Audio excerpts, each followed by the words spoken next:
Yes, good evening, good afternoon, or good morning, wherever you're watching from. Welcome back to the channel. Hope each and every single one of you are doing well. We spoke about Manchester City earlier. Now we are speaking about Arsenal. The title race is going down to the wire. Manchester City absolutely smoked Fulham away 4-0. It puts the pressure on Arsenal. We're going to talk about that. Make sure you go down, drop a like on the video if you haven't already. Make sure you have subscribed. We started this channel not even 3 months ago, and now we're nearly at 6,000 subscribers. So big up to every single one of you. Arsenal versus Manchester United. Now, take out this season as a whole. Old Trafford genuinely has been a bit of a bogey stadium for Arsenal. And every team in the Premier League gets these. Manchester City, as great as they are, have never won a Premier League game at the Tottenham Hotspur Stadium. I believe Arsenal have won twice in 14 years. I could be wrong. They won there a few years ago when Aubameyang got the penalty and they won 1-0 at Old Trafford. And Arsenal and Manchester City are in complete control of this Premier League title race.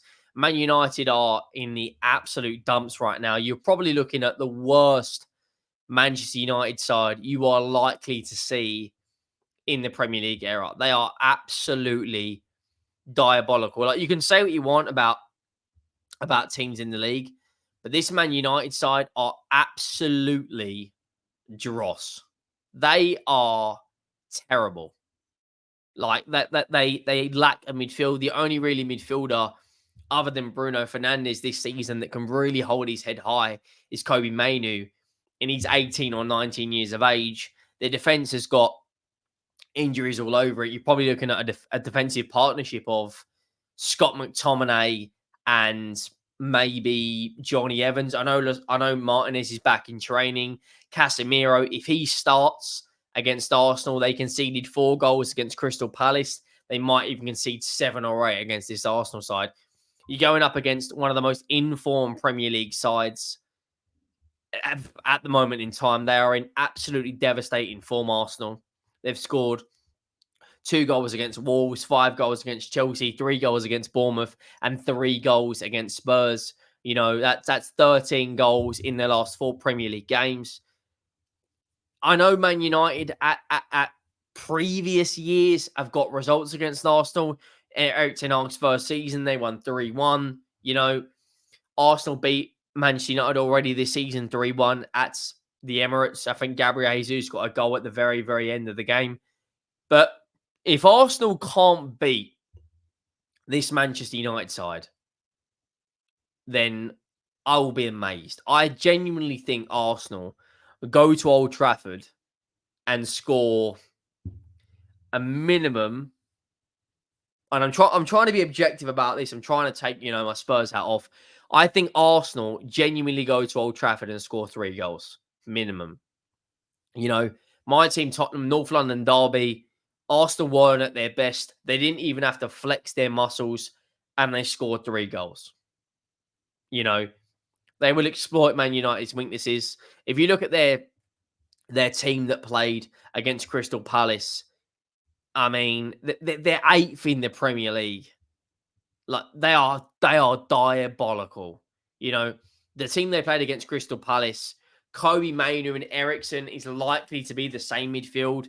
You might see Bruno Fernandes coming in the 10. Mason Mount has been a diabolical signing for Manchester United. Take out his quality, take out his individual, I guess you could say, brilliance. He's been injury for most of the season. Anthony, I think he's got 1 Premier League goal this season. Marcus Rashford, albeit he has got a very good record against Arsenal, believe it or not, in the Premier League.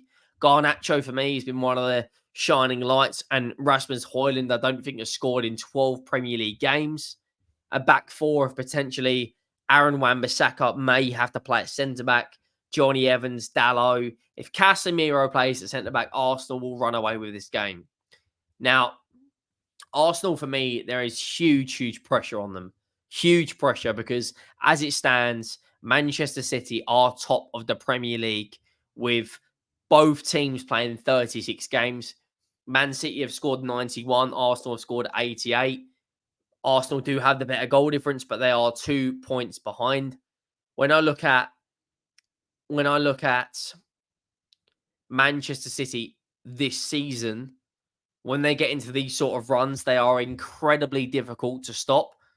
And I know as bad as this Man United team are, who couldn't beat a Burnley side at home, went down to Sheffield United not once but twice, drew to Liverpool in their home game before that. They haven't won a Premier League home game since the 9th of March, and that was against a diabolical Everton side. Before that, they lost to Fulham. You know, they've won 2 home games in the last 3 months. They're not a good side. They're not a good side. Arsenal, in my opinion, have to play the same front three they played in their win previously against Bournemouth. They have to play the same front three. Arsenal need to play Trossard, Saka, and Havertz. Arteta, at this point in time, cannot afford to make any changes to that 11. He can't make any changes to that 11. Keep it the same. If it's not broken, don't fix it. And I'm a big believer of that. I'm a massive believer of that. If you don't need to fix it, then don't. Just leave it.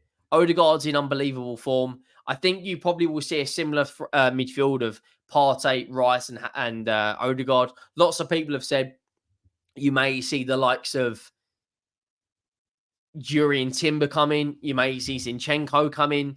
Tomiyasu is a doubt. Bukayo Saka is a doubt. If Bukayo Saka and Tomiyasu are hypothetically out of this game, I think you may see...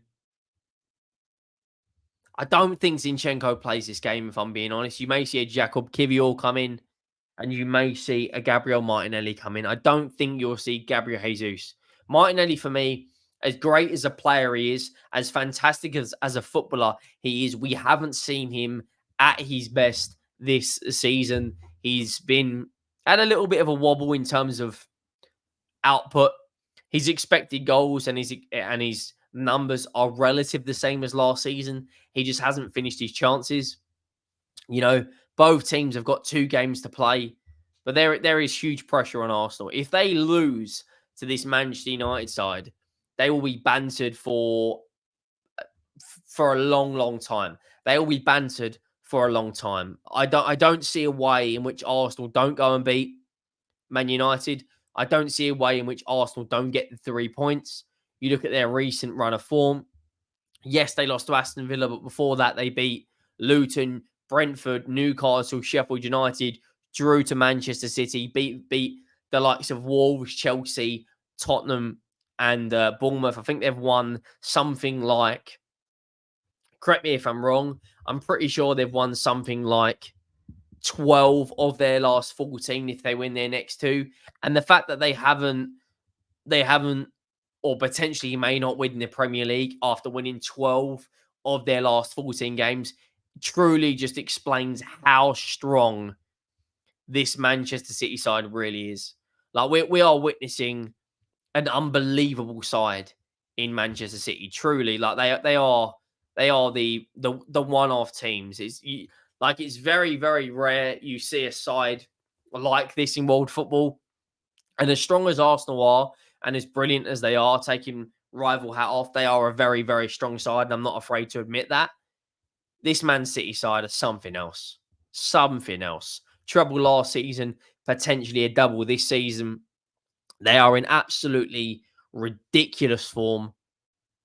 And if Arsenal are going to win the league, the only game Manchester City potentially could slip up in is Tuesday night against Tottenham, where we know Manchester City have never won a Premier League game at Spurs. If I'm going to be honest, the way Tottenham played against Burnley today, you know, going 1-0 behind and struggling, winning our first victory, our first 3 points in our last 5 games. I predicted a 2-1. I was right on the score prediction. In terms of the overall performance, it wasn't great.